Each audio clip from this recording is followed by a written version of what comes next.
Allegory and Symbolism in Good Country People by Flannery O'Connor.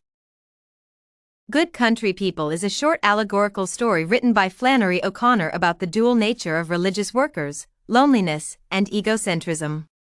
Indeed, even the characters' names possess a hidden meaning about their appearance, personality, or life. The story commences with the description of two old ladies and their children who belong to two different social classes. Mrs. Freeman is a maid in Mrs. Hopewell's house, and the former is described as a woman with two primary unpleasant facial expressions for the public. Since the story was told from Mrs. Hopewell's viewpoint, she was presented as a calm, polite, and tolerant person, noticing but forgiving other people's flaws, including her daughter Joy, who chose the formal name Hulga. Their bitter coexistence was interrupted by a 19-year-old handsome man, Manley Pointer, who sold Bibles door to door and claimed to have the same heart disease as Joy but appeared to be a criminal. Through symbolism, O'Connor was able to convey the characters' unique features with their names, connection to their parents with Hulga's wooden leg, Joy's mindset with her glasses, and Pointer's non-religiousness with the hollow Bible. The first symbol is the characters' names, which partly represent their fates and personalities. For example, the reader is not provided with the first names of Mrs. Freeman and Mrs. Hopewell. They acquired their last names from marriages, indirectly pointing to the only function that women could have in the South at that time, indicating the forced fate that was opposite of their actual situation. For instance, Mrs. Freeman is not a slave, but she is not free because she is a maid, while Mrs. Hopewell is hopeless. The women's personalities were revealed in their dialogues and their children.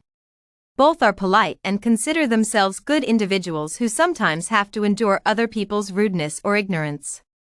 Mrs. Freeman's daughters, Glynis and Caramy, are red and blonde girls whom Joy associated with glycerin and caramel, indicating a lack of respect for their chosen life path. Moreover, Joy was never joyful in reality, thus, she changed her name to Hulga to complete the image of an ugly person to avoid the traditional path of all South women. Specifically, she seemed to want to avoid marriage and childbirth. The second allegoric element in this story is Hulga's wooden leg. This symbol represents her inability to become independent of her mother. Indeed, she still lives with her parent, is unemployed, and does not have relationships with other people. It appears that she was born with a congenital heart defect that, in the best-case scenario, would allow her to live until her 40s. Still, Mrs. Hopewell wanted her daughter to get married at the right age.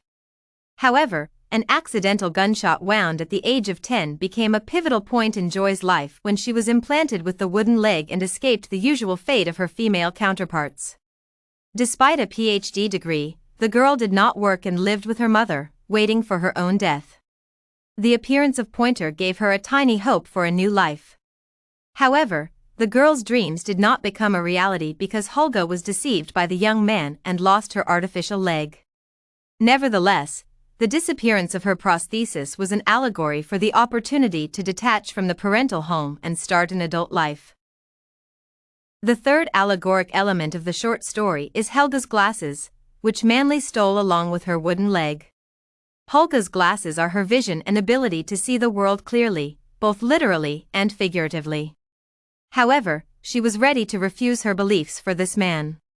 Thus, she allowed him to take away her glasses during the moment of intimacy. When her glasses got in his way, he took them off her and slipped them into his pocket.